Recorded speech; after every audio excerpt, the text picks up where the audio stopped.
इस बार पापा से केवल और केवल मैं अपनी अच्छी सेहत मांग रही हूँ।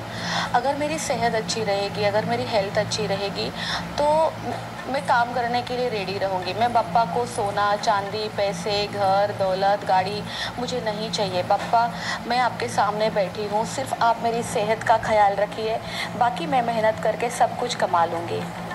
मुझे भी, मैं खुद बहुत इस डिप्रेस नहीं कहूँगी, शॉक थी जब मुझे अचानक से ऑपरेशन करवाना पड़ा। रातों रात मेरा ऑपरेशन हुआ, किसी को ये बात पता नहीं है, मैंने मीडिया में भी ये बात खोली नहीं।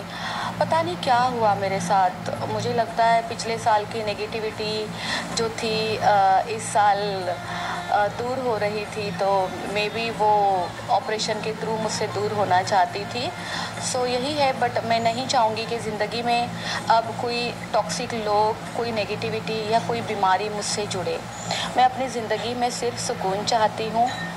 मैं अपना काम करना चाहती हूँ, जो मेरा नेल आर्ट स्टूडियो में चलाती हूँ। मैं मेरा ब्रेड बटर चलाऊँगी, पापा की पूजा करूँगी और एक अच्छी सेहत चाहती हूँ पापा से। That's it. मैं कोमा में जा सकती थी, तो मुझे आधी रात को एडमिट किया गया था। और specially thanks doctor Smita Patil, जिन्होंने मुझे बचाया है। वो डॉक्टर स्मिता पाटिल है, इस वजह से मैं आज यहाँ पे आपके सामने हूँ। उन्होंने सारे मेरे डिसीजन उन्होंने ही लिए थे ऑपरेशन के टाइम पे। सब कुछ उन्होंने किया था, क्योंकि मैं तो इस हालत में नहीं थी कि मैं कुछ कर पाऊँ, बोल पाऊँ। तो specially thanks doctor Smita Patil. और ठीक है, बला टल गई, बिकॉज ऑफ पापा बला टल गई और मैं फिर से आप लोगों के साथ हूँ। और दर्शकों को कहना चाहती हूँ, किसी को लगता है कि हम झूठ बोलते हैं, हम कैमरे के लिए करते हैं। सच में हम ऐसा कुछ नहीं करते हैं। किसी को भी पसंद नहीं आता है कि अपनी लाइफ दुनिया के सामने रख के अपना कचरा करे। ऐसा नहीं होता है। हम भी अच्छे घर के हैं, हमारी भी अच्छी परवरिश हुई है। सो इन दैट केस कुछ चीज़ें देखे हमें छुपानी भी पड़ती है। कहाँ घूम रहा है, राश्री को किंग चाहिए, राश्री को राजा चाहिए, क्योंकि राश्री खुद एक रानी है।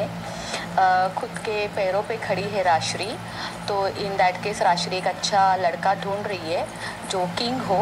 एंड सही, दूसरी बात कि मैं इस बार क्या स्पेशल है, तो मैं बहुत सुकून में हूँ। इस साल मैं बहुत सुकून में हूँ। मुझे ऐसे लगता है अब लाइफ में बहुत सेटिस्फाइड हूँ मैं। अब किसी चीज़ की ज़रूरत नहीं है। परिवार है, रहने के लिए घर है, करने के लिए काम है, रात को अच्छी नींद आती है। एटलीस्ट मैं कोई गलत चीज़ों में या लोगों को फ्रॉड करने में बिलीव नहीं करती। रात को एक अच्छी नींद आना, अपने देश में हूँ, अपने घर पे, अपने मुंबई में अपने घर पे रहना, अपने बेड पे रात को सुकून से सोना, इससे ज़्यादा सुकून लाइफ में क्या हो सकता है। आपने सही पकड़ा, ये बात सच है।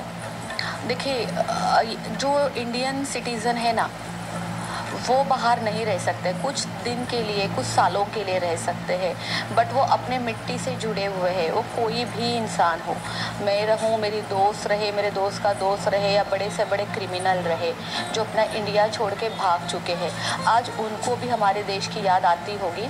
तो खैर, उसी तरीके से मेरे दोस्त को भी अपनी इंडिया की याद तो ज़रूर आती होगी। ये हमारी मिट्टी है, आना हमें यहीं पे वापस है। तो आज अपना देश छोड़ के बाहर रहना, अपना घर छोड़ के बाहर रहना मामूली चीज़ें नहीं है। अब लोग कहेंगे कि मैं दोगली बात कर रही हूँ, बट मैं पापा के सामने बैठ के कोई दोगली बात नहीं कर रही हूँ। हर चीज़ का situation, it's like action and reaction होता है ऑलवेज।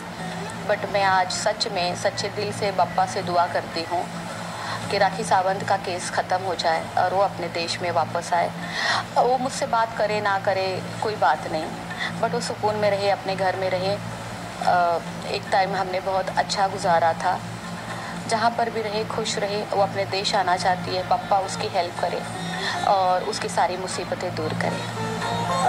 बात नहीं है, एक बार सरेंडर करने के बाद न जाने चीज़ें क्या क्या खुल जाती है। और एक डर होता है, आज कोई भी नहीं करना चाहेगा। पुलिस चौकी तक बातें ठीक होती है, बट जेल एंड सरेंडर ये बहुत बड़ी बातें होती है। तो in that case rakhi surrender करने के लिए रेडी नहीं है, और मैं खुद भी नहीं चाहूँगी, मैं ऐसे गलत सलाह नहीं देना चाहूँगी कि सरेंडर किया जाए।